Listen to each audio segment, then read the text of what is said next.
started. Today, we delve into the achhe gun, or good qualities that made Ravana one of the most learned beings in history. We will explore his path of wisdom and the duality of his nature. Ravana possessed both significant flaws and extraordinary virtues. He inherited the sharp intellect of a Brahmin, combined with the strength of a Rakshasa. This duality of nature is what makes his character so fascinating. Often, Ravana is seen only as a villain, but Hindu scriptures reveal a much more complex picture.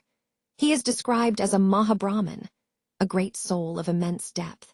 So, in this slide, we are introducing Ravana as a complex character, someone who cannot be easily categorized as simply good or evil, but as a figure of profound wisdom and layered personality. Born to sage Vishrava and Kaikesi, he inherited an incredible combination of qualities. He had the immense intellect of a Brahmin, which gave him deep knowledge and wisdom, but he also possessed the formidable strength of a Rakshasa, making him a powerful and commanding figure. This dual heritage is a key aspect of his identity. Now, his 10 heads are not just a striking physical feature, they are a symbol. Each head represents his profound knowledge and mastery over 10 different branches of ancient wisdom. It's like he embodied a vast spectrum of learning all at once.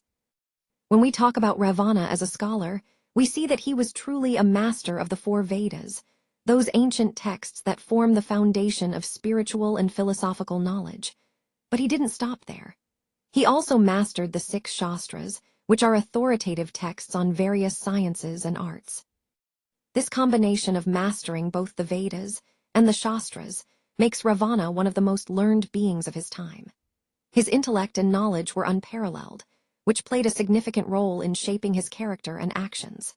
So, in understanding Ravana, we see that his greatness wasn't just about strength.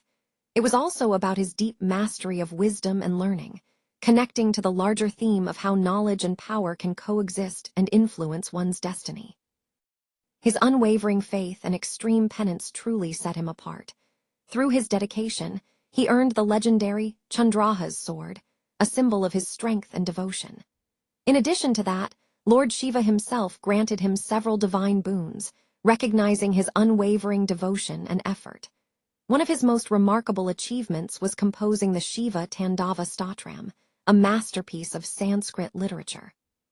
This powerful hymn captures the rhythm and energy of Lord Shiva's cosmic dance and is still recited widely today.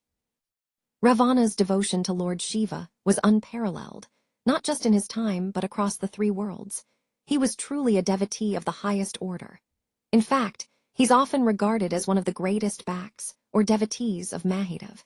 His unwavering faith and devotion highlight a core theme of this presentation: the power of devotion and perseverance in achieving divine favor. Ravana's story reminds us that true devotion can elevate us to the highest spiritual heights. His music was said to be so powerful and harmonious that it could move even the gods and celestial beings. This highlights the divine quality of his musical talent, showing how it transcended human boundaries and touched the heavens. When we talk about divine harmony, we're really emphasizing the profound impact his music had on the universe itself. He is often depicted with the Veena on his flag, which symbolizes his deep connection to the arts and music. This symbol isn't just decorative, it's a visual reminder of his mastery and passion for the musical arts. The Veena, as many of you know, is a classical instrument associated with divine music and artistic excellence. Beyond his martial prowess, Ravana was also a highly accomplished musician and a master of the Veena. His versatility is remarkable, combining strength and skill, power and artistry. This duality makes him a complex and fascinating figure, showing that his talents went far beyond combat. So, when we think about Ravana, it's important to remember that he was not just a formidable warrior, but also a maestro of the Veena, earning the title of Maestro of the Veena. His musical mastery adds a layer of depth to his character, illustrating the harmony between strength and artistry that defined him. Legend states that he possessed knowledge capable of influencing planetary positions. This is particularly evident during the birth of his son Meghnad, when the planets were aligned in a way that signified a glorious future. It highlights his remarkable understanding of planetary control and astrology. His expertise wasn't limited to astrology alone. He was also a pioneer in Ayurveda. This led to the creation of Arka Prakasham, a concise yet comprehensive treatise on herbal medicine and the preparation of extracts, known as arkas, which were used effectively to treat various ailments. Additionally, Ravana authored the Ravana Samhita, a foundational text in Vedic astrology. This work remains a key reference for practitioners even today, as it details the calculations and predictions based on planetary positions, showcasing his deep understanding of celestial influences. Overall, Ravana's contributions in both astrology and medicine demonstrate his pioneering spirit and his efforts to integrate these sciences for the betterment of humanity. His governance was truly remarkable, characterized by exceptional economic stability that kept the kingdom thriving.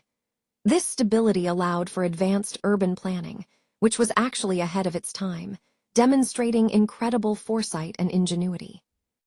When we talk about urban planning during his rule, it wasn't just functional. It was sophisticated and well-organized, reflecting his capability as a ruler. He made sure that even the humblest citizens enjoyed a life of luxury, which was quite extraordinary. Gold vessels, for example, were common in every household, symbolizing prosperity and abundance. He was not just a ruler but a brilliant administrator who knew how to manage resources and people effectively. Under his leadership, Lanka transformed into the most prosperous kingdom of its era. This prosperity earned it the nickname Son Kai Lanka, or the Golden City, highlighting its wealth and splendor. So, when we talk about the architect of this golden era, it's clear that he played a pivotal role in shaping Lanka into a shining example of prosperity and advanced urban development. His legacy as the builder of Golden Lanka remains a testament to his vision and capable governance. His physical and spiritual strength was truly extraordinary. In fact, there's a famous story where he tried to lift Mount Kailash, which is considered the sacred home of Lord Shiva. That really shows the immense power he possessed, a power that was almost peerless. Moving on to his knowledge, he was well versed in divine astras, or celestial weapons, which are incredibly powerful and rare. Not only that, but he was also a master of military strategy. This combination made him a formidable opponent, even for the gods themselves. And speaking of his might, Ravana was not just a warrior. He conquered the 3 worlds, known as Triloka. This made him an invincible conqueror, defeating many gods and celestial beings through his unmatched leadership and martial skills. Overall, Ravana's strength, knowledge, and valor truly exemplify the qualities of a warrior of unmatched caliber. His story reminds us of the importance of power, strategy, and resilience in overcoming even the most formidable challenges. A true scholar is recognized even by his enemies. This highlights that wisdom and integrity often shine through, even in the face of opposition. Sharing that a king must be a master of his senses reminds us that true power begins with self-control. Before trying to govern others, one must first govern oneself. Moving to the topic of diplomacy, he advised Lakshmana to always keep a safe distance from the wicked. Never underestimate an enemy, no matter how small they seem, because even the smallest threat can grow if ignored. This teaches us the importance of vigilance and respect for the potential of all opponents. On statecraft, Ravana's first lesson was, never delay a good deed. He himself regretted delaying noble actions while acting hastily on impulses. This underscores that timely action is often crucial in leadership and decision-making. Finally, at the moment of his death, Lord Rama recognized Ravana's profound wisdom. He sent Lakshmana to sit at Ravana's feet and learn the secrets of statecraft and diplomacy.